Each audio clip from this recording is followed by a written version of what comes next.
Assalamualaikum warahmatullahi wabarakatuh. Kami dari kelompok 3 yang beranggotakan saya Anissa Halifah dan Zania Fitri Oktavia. Di sini kami akan mempresentasikan tugas kami yang bertemakan internet sehat. Dijelaskan pertama oleh Sania. Pada Sania dipersilakan.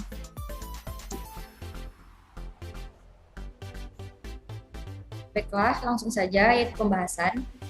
Di sini yang akan kita bahas yaitu yang pertama, bagaimana menggunakan internet yang baik sesuai dengan etika. Yang kedua, bagaimana etika bermedia sosial. Nah, sebelum itu kita harus terlebih dahulu mengetahui apa itu etika. Secara etimologis, kata etika berasal dari bahasa Yunani, yaitu ethos. Kata yang berbentuk tunggal ini berarti adat atau kebiasaan. Bentuk jamaknya taeta atau taete, yang artinya adalah adat kebiasaan, sehingga etika merupakan sebuah teori tentang perbuatan manusia yang ditimbang menurut baik dan buruknya, atau sebuah ilmu yang menyelidiki mana yang baik dan mana yang buruk, dengan memperhatikan akal pikiran. Sesuatu dianggap etis atau baik apabila sesuai dengan kebiasaan masyarakat.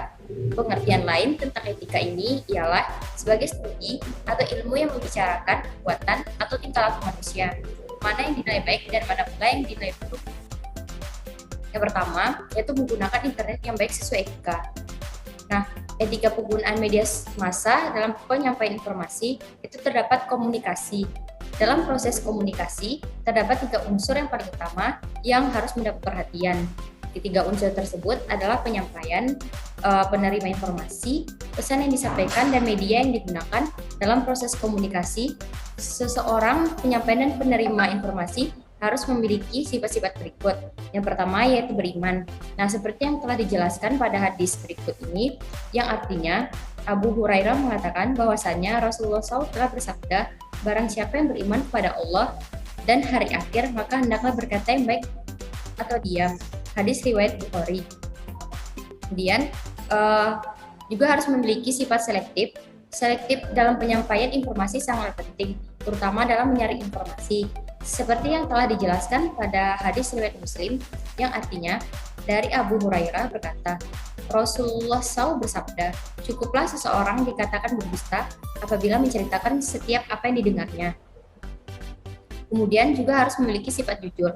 Kejujuran dalam menyampaikan informasi ditegaskan Rasulullah dalam hadisnya, yaitu hadis riwayat Muslim, yang artinya Abdul Ar-Rahman mengatakan bahwa Rasulullah SAW bersabda, berlaku jujurlah kalian, karena sesungguhnya kejujuran itu mengantarkan kalian pada kebaikan, sedangkan kebaikan mengantarkan kalian ke surga. Dan jauhilah oleh kalian perkataan dusta, karena kedustaan mengantarkan kalian kepada kejahatan, sedangkan kejahatan mengantarkan kalian ke neraka. Hadis riwayat Muslim. Baiklah, yang selanjutnya akan dijelaskan oleh Anissa Halifah. Pada Anissa Halifah dipersilakan.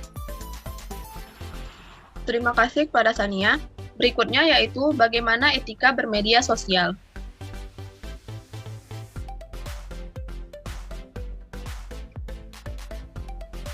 Pertama-tama, kita harus mengetahui apa itu media sosial. Media sosial adalah sarana atau wahana yang berkomunikasi sosial. Seharusnya termasuk di dalamnya televisi, radio, koran, atau majalah. Tetapi dimaknai menjadi khusus kepada media interaksi dan komunikasi yang berbasis jaringan internet dan mudah saling merespon, berbagi berita, dan menciptakan isu, seperti Facebook, Twitter, WhatsApp, Instagram, Zoom, dan sebagainya. Islam memberikan perhatian yang besar terhadap etika penggunaan media sosial.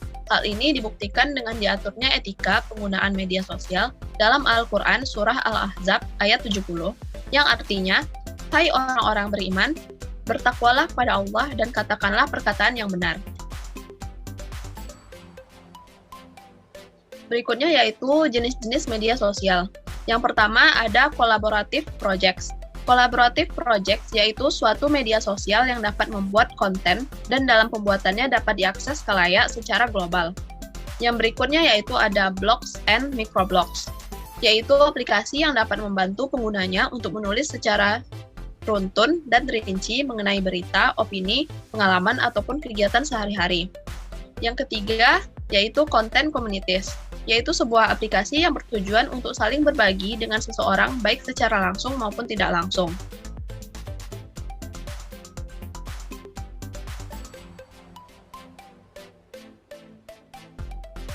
Yang berikutnya ada social networking site, yaitu merupakan situs yang dapat membantu seseorang atau pengguna internet membuat sebuah profil dan menghubung ke pengguna lainnya. Yang berikutnya ada virtual games world, yaitu permainan multiplayer di mana pemain dapat bermain dengan yang lainnya secara virtual. Yang berikutnya ada virtual social world, yaitu aplikasi yang memudahkan kehidupan nyata dalam internet.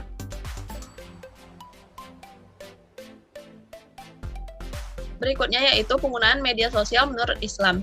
Sebagai makhluk sosial, bersosialisasi dengan orang lain sudah menjadi kebutuhan. Namun, seorang muslim hendaklah santun dalam bersosialisasi, baik secara langsung maupun dengan menggunakan media sosial. Seorang muslim harus dapat menjaga perasaannya agar jangan sampai terbawa emosi, serta menjaga perasaan orang lain maupun golongan atau kelompok. Seorang muslim harus dapat membedakan mana yang pantas dan tidak pantas untuk disampaikan. Privasi pribadi dan privasi orang lain juga harus dihormati dan dijunjung tinggi.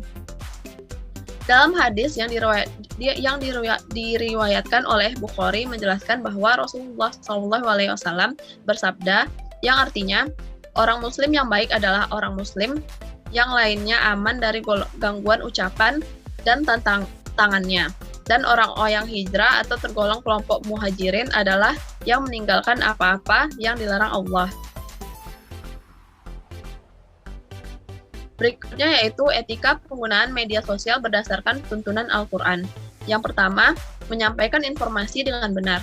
Menyampaikan informasi dengan benar, tidak merekayasa atau memanipulasi fakta, serta menahan diri untuk tidak menyebarluaskan informasi tertentu di media sosial yang fakta atau kebenarannya belum diketahui secara pasti. Yang kedua, menghindari prasangka suudzon atau prasangka ghibah, fitnah, dan tajasus. Dalam bahasa hukum, penyampaian informasi melalui media sosial hendaknya memegang teguh asas praduga tak bersalah. Prasangka yang tidak berdasar dapat membahayakan karena dapat memicu bullying dan pembunuhan karakter. Yang berikutnya yaitu meneliti fakta.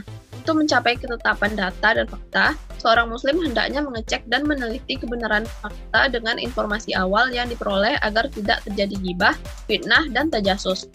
Yang berikutnya, menghindari namimah atau mengadu domba. Namimah atau mengadu domba maksudnya membawa suatu berita kepada pihak tertentu dengan maksud untuk mengadu domba pihak tersebut dengan pihak lain. Namimah juga dapat berarti provokasi untuk tujuan tertentu. Yang berikutnya, menghindari sukriyah. Sukriyah berarti merendahkan atau mengolok-olok orang lain. Mengolok-olok, merendahkan orang lain, mencaci maki, atau melakukan tindakan penghinaan dapat menumbuhkan kebencian. Yang berikutnya, bijak dalam bermedia sosial.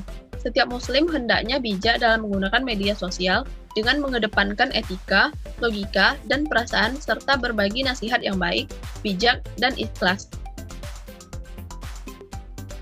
Baiklah, mungkin itu saja yang dapat kami sampaikan. Lebih dan kurangnya kami mohon maaf. Assalamualaikum warahmatullahi wabarakatuh.